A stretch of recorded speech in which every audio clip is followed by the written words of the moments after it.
Water is something we rarely think about. It flows from our taps, fills our glasses, and becomes part of our daily routines.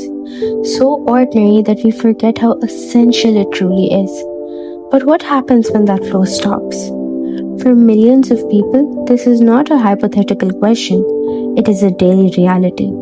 Across the world, access to clean water and proper sanitation remains a challenge. The United Nations recognized this through Sustainable Development Goal 6, aiming to ensure clean water and sanitation for all. Yet many communities still struggle, not just with access but with safety, reliability, and dignity. In Pakistan, the situation reveals a deeper truth.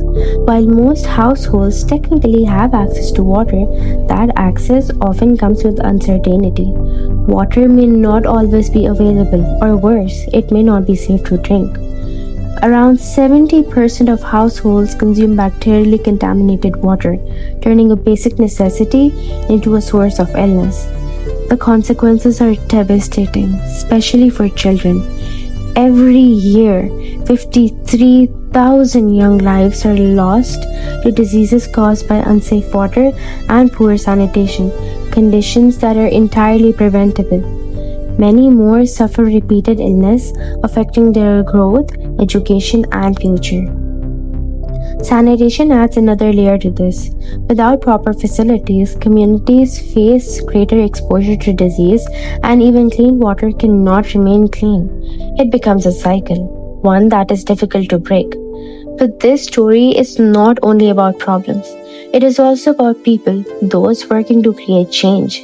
Efforts are being made to improve water systems, upgrade infrastructure, and provide more reliable services. There were four series of projects, from which the series of Project 1 was amounting to $100 million. The main highlights of this series of projects we talk about is that there is a rising main 5 associated with Habaji pumping station that tends to burst roughly, say, once in 2 months. The Habaji is the heart of Karachi. That's the biggest pumping station that Karachi has, and it has 10 rising mains. So, due to that one bursting of one rising main very frequently, we need to close the system very frequently, and then the supply of the water is hindered in Karachi. Right. So, what happened was that we replaced that, and now we are going to connect it to an isolated pumping station, and inshallah, this bursting issue would be solved. Right. Apart from that, there are 2 Kachi Abadis in Karachi where we laid water supply pipelines and sewerage pipelines.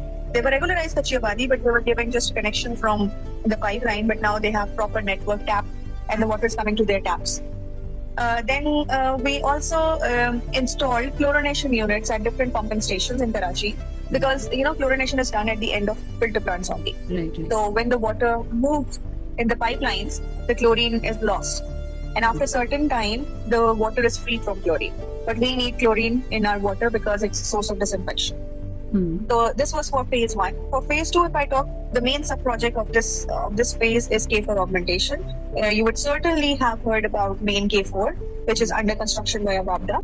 What they are going to do is they are going to lay a pipeline, the main K4, the Wabda people. They're going to lay a pipeline and then in the outskirts of the Karachi, and they're going to distribute the water into 3 reservoirs that they have constructed along with their pipeline. What K4 augmentation or KWSSIP will do, we are going to lay pipelines from those reservoirs to the city and connect it to the existing system.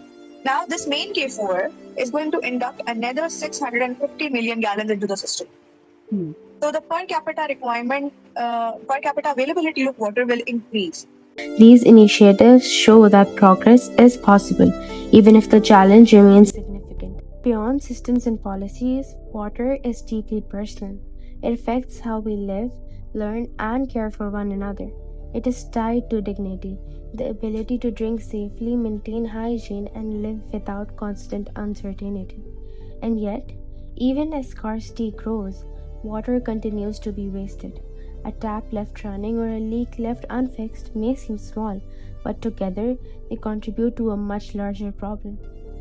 My name is Simi Kamal, and I am the advisor of Panjwani Hisar Water Institute at NED University.